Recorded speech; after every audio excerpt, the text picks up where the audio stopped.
नमस्कार, मैं दीपक शर्मा और मेरे यूट्यूब मंच पर आपका स्वागत है। दोस्तों, इस चुनाव में सबसे बड़ा कमाल तो महाराष्ट्र में हो रहा है और कमाल यह हो रहा है कि मोदी जी महाराष्ट्र में जिस नेता को खत्म करना चाहते थे, जिस नेता की राजनीति समाप्त करना चाहते थे, पार्टी तोड़ना चाहते थे, वही नेता सड़क से उठकर आज मोदी का सबसे बड़ा चैलेंजर बन गया।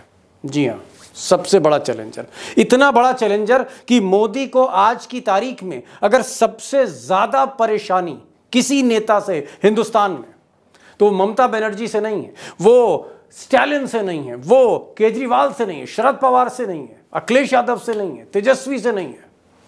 मोदी अगर वाकई किसी से घबराए हैं आज की तारीख में तो वो ये शख्स है, उद्धव ठाकरे। और उद्धव ठाकरे की रैलियों में जिस तरह का समंदर आ रहा है, लोगों का समंदर आ रहा है, सच ये है कि भाजपा वाले भी डरे हुए हैं कि कहीं इस बार महाराष्ट्र में ये जो उद्धव की लहर है, इस लहर में कहीं मोदी जी की कश्ती ना डूब जाए। सेनापति नेता माननीय शिवसेना प्रमुख श्रीमान बाळासाहेब ठाकरे यांचा। तो आपने क्या नारा दिया अब की बार?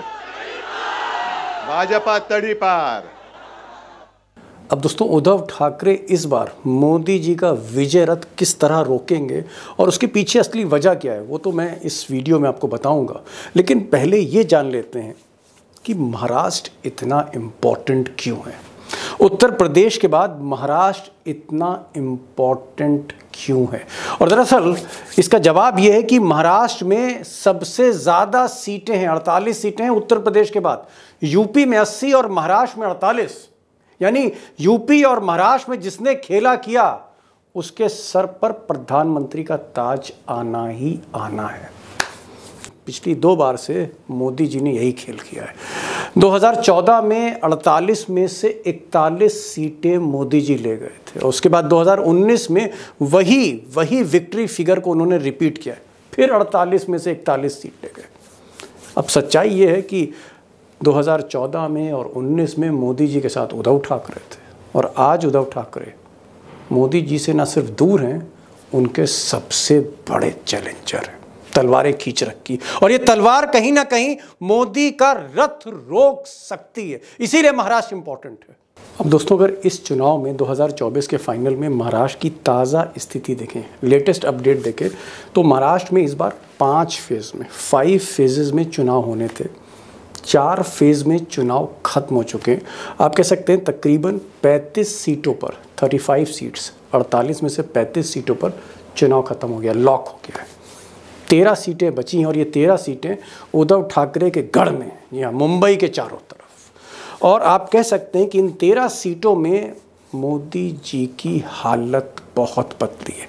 और अब तक जो कयास लगाए जा रहे हैं वो ये लगाए जा रहे हैं कि जो पिछले 4 फेज थे जहाँ मोदी जी ने बेटर किया था, वहाँ भी अगर आधी सीटें, 35 में से आधी सीटें अगर मोदी जी जीत जाते हैं, it will be a record, it will be a big achievement. ये अचीवमेंट होगा मोदी जी के लिए। और ये जो 13 सीटें हैं, इसमें 2-4 ही मोदी जी के हाथ आ जाए तो कम से कम पगड़ी उछलने से बच सकती है मोदी जी। लेकिन होने क्या जा रहा है? क्या वाकई उद्धव ठाकरे की लहर में, जी हाँ, लहर में मोदी जी की कश्ती महाराष्ट्र में डूब सकती है?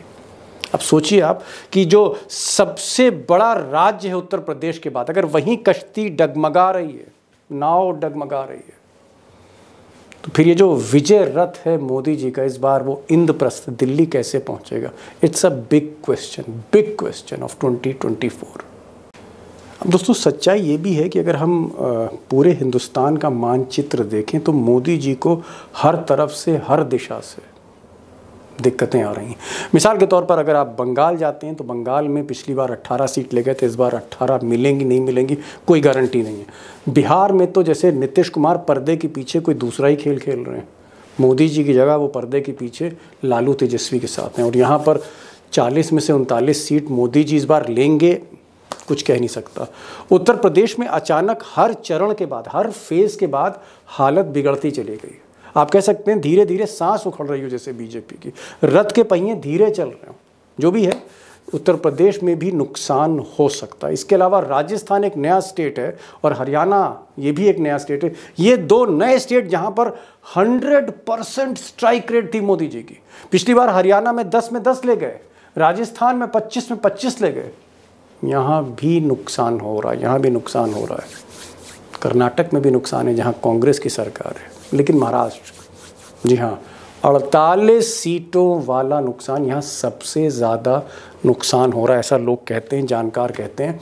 और अगर 48 सीट में मोदी जी पिछली बार 41 ले गए थे, इस बार अगर 35 सीट नहीं लाए, इस बार 35 सीट्स नहीं लाए तो दिक्कत होगी। और ये 35 सीटें खुदा न खास्ता एनडीए की, जी एनडीए की बता रहा हूँ, अगर ये 25 तक आ गई या 25 से नीचे उतर गई संख्या, तो एक चीज़ आप मान लीजिए कि उद्धव ठाकरे ने जैसे रथ का पहिया ही फंसा दिया, वो पहिया आगे ही नहीं बढ़ेगा। तो सवाल इस बात का है कि क्या मोदी महाराष्ट्र में उद्धव ठाकरे के चैलेंज को तोड़ रहे हैं, या कहीं ना कहीं चैलेंज के आगे मोदी की जो चुनौती है वो धीरे धीरे फेज वाइज खत्म होती चली जा रही है। और मेरा जो फाइनल क्वेश्चन है वो एक ही है जो भाजपा के लोकल लीडर्स मुंबई में कह रहे हैं आज की तारीख में, कि कहीं ऐसा तो नहीं है कि ठाकरे की लहर में महाराष्ट्र में मोदी जी की कश्ती ही ना डूब जाए।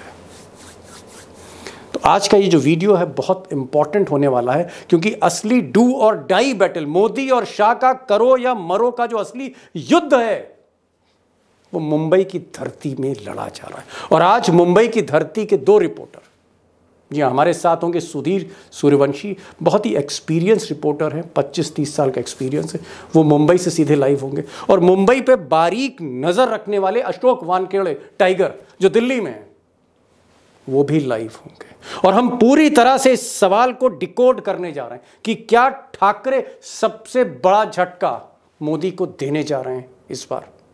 टाइगर, क्या आपको लगता था कि मोदी जी जिन्होंने उद्धव ठाकरे की सरकार गिरा दी, उद्धव ठाकरे को कहीं ना कहीं ईडी से घेरने की कोशिश की, उद्धव ठाकरे के कई लोगों को जेल भेज दिया, जिसमें संजय राउत उनके मैन फ्राइडे थे, बाद में उद्धव ठाकरे की पार्टी का सिंबल ले लिया, पार्टी का नाम बदल दिया, और एकनाथ शिंदे जो उनके कारिंदे थे उनको उसी कुर्सी पे बैठा दिया जहां उद्धव ठाकरे बैठे थे। यानी मोदी सड़क पर लिया है, सड़क पर उद्धव ठाकरे को लिया है। और ये कोई 10 साल पहले की बात नहीं है, चंद दिनों की पहले की बात है, 1.5 साल पहले। जिस आदमी को मोदी सड़क पर ले आए, क्या वही आज तलवार उठा के सामने चल रहा है?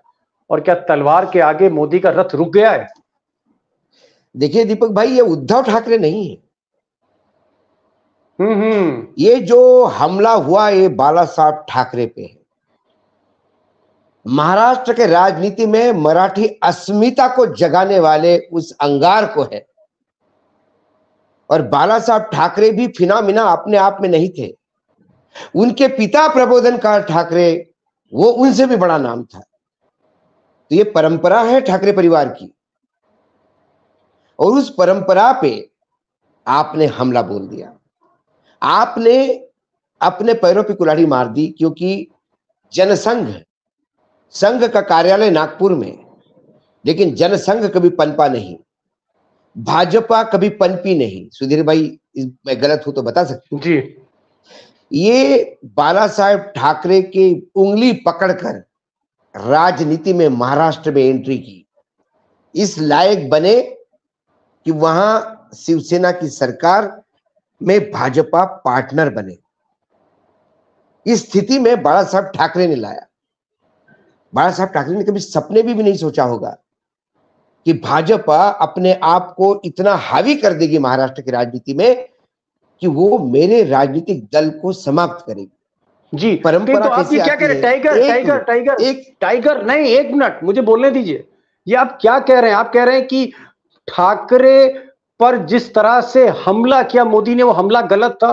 क्या मोदी ठाकरे परिवार को, शिवसेना को अंडर एस्टिमेट कर गए? क्या मोदी और अमित शाह की गणित कहीं गड़बड़ा गई? उनका असेसमेंट ठीक नहीं था, ओवर कॉन्फिडेंस था? इतना बड़ा ब्लंडर कैसे कर गए मोदी शाह? उन्होंने अंडर एस्टिमेट नहीं किया, वो अपने आप को ओवर एस्टिमेट कर गए। ओहो, उन्हें लगा मोदी है तो मुमकिन है, उन्हें लगा शिवसेना की विरासत मात्र सिंबल या नाम में है, ठाकरे नाम में है, शिंदे के साथ नहीं, ठाकरे मायना रखता है। जी। अब मोदी और ठाकरे परिवार की जो अदावत है उसको मैं किनारे करता हूं। मैं सीधे सुधीर सूर्यवंशी जो इस वक्त मुंबई से जुड़े हैं उनसे एक सवाल करना चाह रहा हूं, और क्योंकि 20 तारीख को आखिरी चुनाव है, आखिरी मतदान का फेज है, सारी सीटें महाराष्ट्र की 48 सीटें लॉक हो रही हैं। सुधीर साहब, आप तो मुंबई में हैं, आपका इंटरैक्शन शरद पवार से भी होता है, देवेंद्र फडणवीस से भी होता है, उद्धव ठाकरे के साथ भी आप चाय पीते हैं, उनके घर जाते हैं, आप तो सबसे मिक्स होते हैं, मिक्स भी होते हैं, रिमिक्स भी होते हैं। मैं एक चीज जानना चाह रहा था, क्या आज जो आप रैलीज कवर कर रहे हैं, जैसे कल मोदी का रोड शो था, या फिर आप शरद पवार की रैली में जा रहे हैं, ठाकरे की रैली में जा रहे हैं, करंट कहां दिख रहा है? किसकी रैली में करंट दिख रहा है? किसकी रैली में भीड़ उमड़ रही है? किसकी रैली में कनेक्ट है? किसकी रैली में? मोदी की रैली में, शाह की रैली में, फडणवीस की रैली में, शिंदे की रैली में, शरद पवार की रैली में, या फिर उद्धव ठाकरे की रैली में? किसकी रैली में भीड़ उमड़ रही है? करंट कहां है? दीपक जी, आपने भी सोशल मीडिया पे काफी वीडियो देखे होंगे, और मैंने भी काफी 1-2 रैली अटेंड की उद्धव ठाकरे की। तो सबसे बड़े पैमाने पे जो भीड़ उमड़ रही है उद्धव ठाकरे की रैली में उमड़ रही है। उसका कारण है कि उद्धव ठाकरे के साथ में जो सहानुभूति है, जो जिस उनकी पार्टी और उनको सरकार गिराई गई उसके बाद में। दूसरी अहम बात है कि उद्धव ठाकरे लोगों को कनेक्ट कर पा रहे हैं। जो बाकी राजनेता है, आते भाषण देते चले जाते, लोगों का उनका कनेक्ट नहीं होता है। तो उद्धव ठाकरे मेरे ख्याल से महाराष्ट्र का जो वोटर है, जो उनके दिल में है, दिमाग में है, वो बात उद्धव ठाकरे बता रहे हैं लोगों को, अपने मंच पे बेखौफ होके बोल रहे हैं। तो इसलिए वो लोगों को कनेक्ट कर रहे हैं। समझ गया।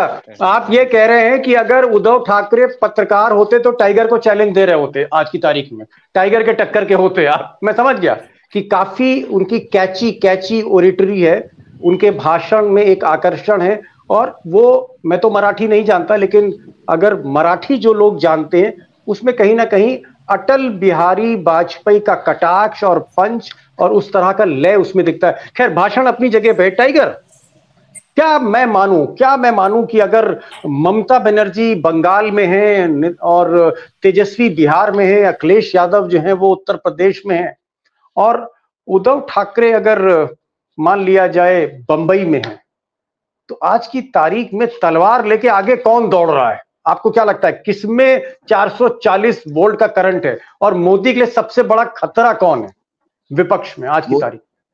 मोदी के लिए मुझे लगता है सबसे बड़ा खतरा मैं उद्धव को मानूंगा, क्योंकि 48 सीटें हैं। देखिए, 48 सीटें हैं, पार्टी टूटी है। विपरीत अवस्था में लड़ना एक बात अलग है, विपरीत अवस्था में लड़ना एक बात अलग है। तेजस्वी के पास संगठन है, टूटा नहीं है, संगठन है। अभी सरकार में थे, फिर सरकार के बाहर थे। ममता के पास सरकार है, संगठन है, उनका संगठन टूटा नहीं है, सब कुछ है, पैसा भी है। अखिलेश के पास सब कुछ है, अखिलेश के पास अपनी पार्टी है। इनके पास विधायक नहीं, इनके पास सांसद नहीं, इनके पास पार्टी का सिंबल नहीं।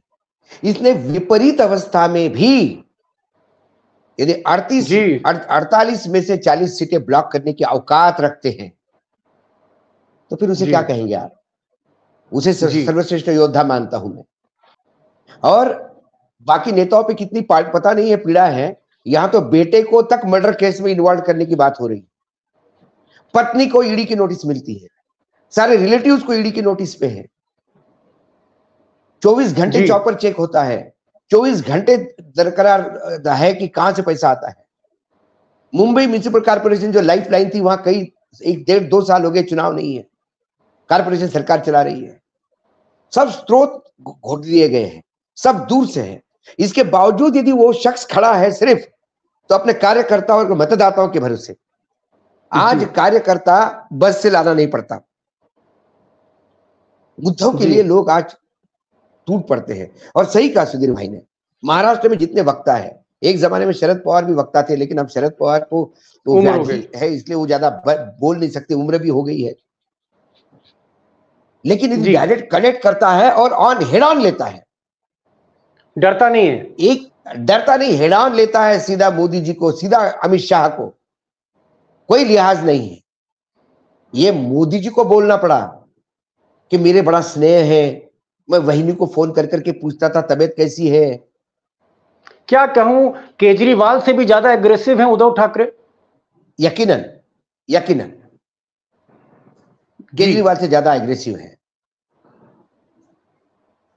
टाइगर, एक सवाल यहां पर, एक बड़ा सवाल है आप दोनों से, क्योंकि आप दोनों मराठी पत्रकार हैं, मराठी कर्म भूमि है, जन्मभूमि है, आप मुंबई के डीएनए को समझते हो, महाराष्ट्र को समझते हो। आज की तारीख में आप दोनों लोग एक बहुत बड़े हस्ताक्षर हैं, अगर मैं मराठी पत्रकार गिनना शुरू करूंगा, जो सरकार के खिलाफ बेखौफ बोल रहे हैं। मैं एक चीज पूछना चाह रहा हूं कि क्या ठाकरे का जो डीएनए है, ठाकरे का जो नाम है, क्या आज की तारीख में वो मोदी से बड़ा है मुंबई में? यकीनन, सवाल ही नहीं उठता। अरे साहब क्या बात कर रहे हैं, वो कह रहे हैं Modi is the king of Maharashtra. Deepak भाई, अमित शाह बोल रहा है। जरा मुंबई का इतिहास देखिए, इन गुजरातियों के कब्जे से मुंबई छुड़ाने के लिए 107 शहीदों ने अपनी जान दी है। महाराष्ट्र में मुंबई खैरात में नहीं ली, खून दे के ली है मुंबई। और उस मुंबई को फिर से गुजराती लूटते होंगे तो महाराष्ट्र जग जाएगा। सह्याद्री को आप कमजोर मत समझिएगा, जब सह्याद्री ललकारता है तो हिमालय को भी 2 बार सोचना पड़ता है। सुधीर भाई, ये टाइगर बड़ी बात कह रहे हैं।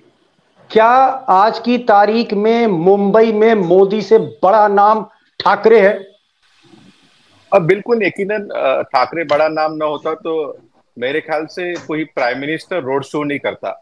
मैं बहुत साल से जर्नलिज्म कर रहा हूँ, लेकिन कोई प्राइम मिनिस्टर ने मैंने देखा नहीं, नजदीक 20-25 साल में कोई प्राइम मिनिस्टर रोड शो करा, बाकायदा प्रेस कॉन्फ्रेंस करते थे, रैली करते थे, रोड शो किया वो प्राइम मिनिस्टर मैंने पहली बार नरेंद्र मोदी जी को देखा है, वो भी घाटकोपर में। वहां पे गुजराती बहुल एरिया ज्यादा है, लोग ज्यादा है, इसलिए मेरे ख्याल से सेफर साइड उन्होंने वो लोकेशन भी चूज किया होगा। तो मुझे लगता है कि मुंबई में ठाकरे ही नाम है।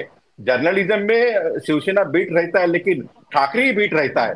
तो आपको आपकी इंफॉर्मेशन में बता देता है, जैसे कांग्रेस का बीट रहता है, एनसीपी का बीट रहता है, बीजेपी का बीट रहता है पत्रकारों के लिए, लेकिन महाराष्ट्र में शिवसेना ने कि ठाकरे का बीट, मातोश्री में क्या हो रहा है क्या नहीं हो रहा है, जिसकी रिपोर्टिंग रहता है डिटेल करता है, वही बीट रहता है। इसलिए मुंबई और ठाकरे तुम अलग नहीं कर सकते, एक सिनोनिम है।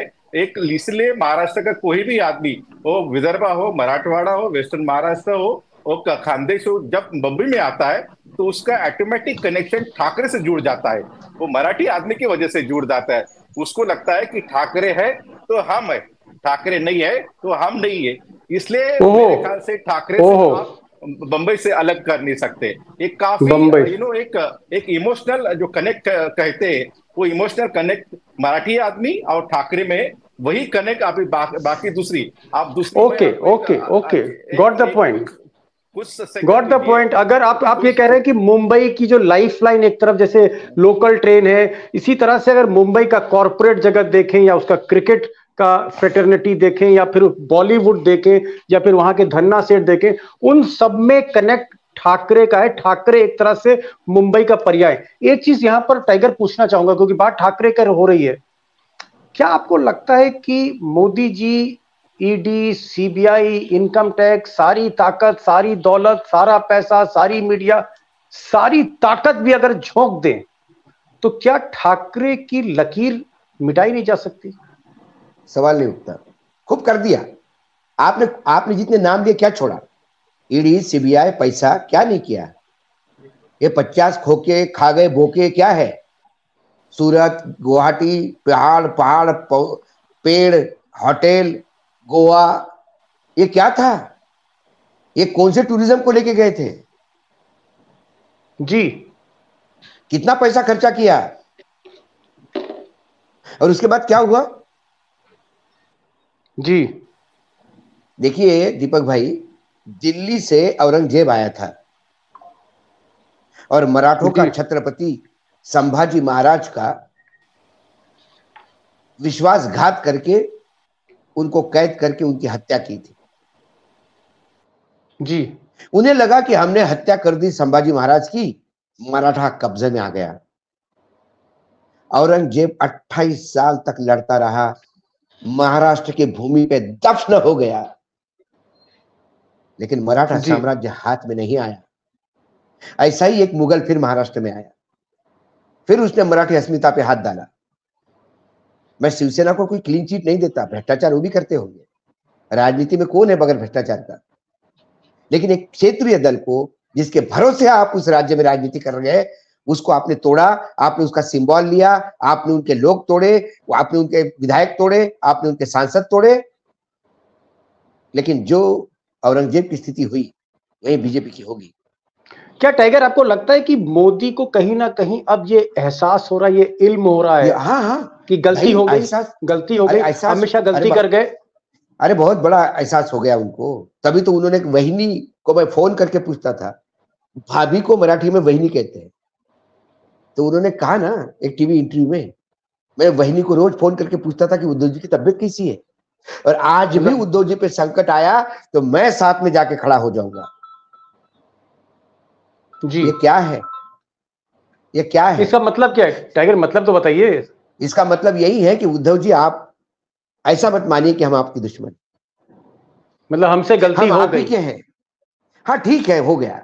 आज भी मैं आपकी कदर करता हूं, आप मेरे दिल के समान पास है। 4 जून के बाद आप फिर जरूरत पड़ेगी तो हाँ कह देना, साथ दे देना। कंप्रोमाइज करने के बाद की तैयारी है। कंप्रोमाइज करने के मूड में मोदी हैं, जो जल्दी झुकते नहीं। वो महाराष्ट्र में उद्धव ठाकरे के आगे पब्लिकली झुक रहे हैं, इंटरव्यूज में कह रहे हैं कि अगर कोई मुसीबत आएगी तो मैं उद्धव ठाकरे खड़ा रहूंगा। मैं लास्ट राउंड पे आ रहा हूं और असली सवाल पर अब मैं आ रहा हूं। ठाकरे पर बातचीत हो गई, महाराष्ट्र पर बातचीत हो गई, मोदी पे बातचीत हो गई। सुधीर जी, फाइनल क्वेश्चन, और बहुत ईमानदारी से जवाब भी चाहता हूं आप दोनों से, पहले आपसे फिर उसके बाद मैं जाऊंगा टाइगर के पास। कितनी सीटें, अगर 48 सीटें हैं, पिछली बार मोदी जी 41 सीट्स ले गए थे, 41, यानी 2 बार मोदी जी ने झाड़ू लगाई, स्वीप किया है महाराष्ट्र को, थोक के भाव, होलसेल में सीटें ले गए। इस बार 48 में से कितनी सीटें आप दे रहे हैं, कितनी सीटें मोदी जी को दे रहे हैं सुधीर जी? दीपक जी, इसका मैं 2-3 चीजें संक्षिप्त में बताना चाहता हूँ। 2019 का जो लोकसभा चुनाव हुआ था, मोदी जी ने सिर्फ 9 रैली किए थे, 9 रैली की थी, लेकिन इस बार मोदी जी ने 20 रैली किया है।